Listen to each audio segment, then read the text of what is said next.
C'est dans le sabbat que je trouve l'entière satisfaction de Dieu. Quand eut lieu le premier sabbat, ce fut quand le Seigneur, en regardant tout ce qu'il avait fait, vit que c'était très bon. Et il se reposa de ses travaux. Dieu le sanctifia, parce qu'en ce jour, il se reposa de toute son œuvre, qu'il avait créée en la faisant. Genèse 2:3. Vous ne manquerez pas d'observer ou de garder mes sabbats, car ce sera entre moi et vous, et parmi vos descendants un signe auquel on connaîtra que je suis l'Éternel qui vous sanctifie. Exode 31:13. Il désignait le sabbat comme une ordonnance pour toujours, à travers toutes les générations, et faisait un sabbat de jour et un sabbat de semaine lors de la 7e semaine, et un sabbat de mois au 7e mois, et ensuite un sabbat d'année à la 7e année, et ensuite encore un sabbat de multiple de 7 années, 49, et la 50e année était le parachèvement de cette septaine d'années. Tout cela parle de la satisfaction de Dieu, et à cause de cela, vous pouvez être libérés. C'est comme quand un prisonnier est interrogé à la barre.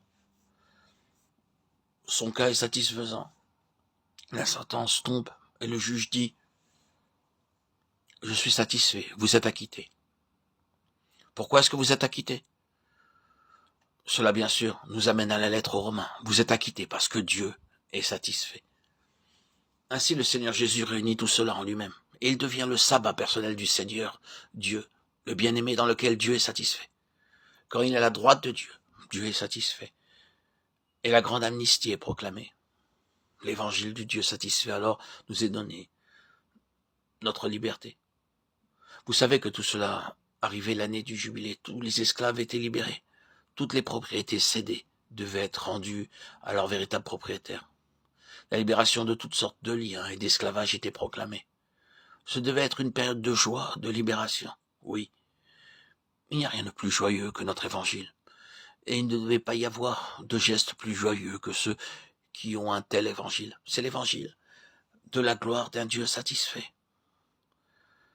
Considérons un moment cette question de la satisfaction de Dieu, qui marque de son caractère l'évangile, faisant de lui un évangile glorieux. Le mot gloire dans la Bible est presque invariablement associé à la nature de Dieu. C'est compréhensible, si vous le considérez de cette manière. Habituellement, quand vous rencontrez des personnes qui sont sur leur garde, vous pouvez dire globalement quelle sorte de personnes elles sont. Par exemple, si vous rencontrez une personne avec une conscience coupable d'une manière ou d'une autre, cette conscience coupable se manifeste au dehors, et quoi que vous ne puissiez pas savoir pourquoi, vous avez le sentiment que les choses ne sont pas droites. Si vous rencontrez quelqu'un qui a quelque chose de mauvais dans l'arrière-plan de sa vie, qu'il y a une ombre, vous serez conscient de cette ombre. Plus vous êtes sensible et réceptif aux autres, et plus rapidement vous connaissez en leur présence, et sans mot dire, l'état de leur vie intérieure.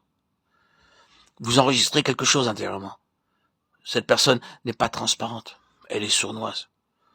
On ne peut pas s'y fier. Vous ne savez pas pourquoi, vous ne connaissez pas son histoire. Mais vous vivez cela, vous savez cela. Parce qu'il vient à vous en leur présence. Vous savez ce qu'est leur vie. Cette prise de conscience peut se faire d'une multitude de manières. Vous gardez une impression. Et quand vous avez cette impression, vous connaissez la personne.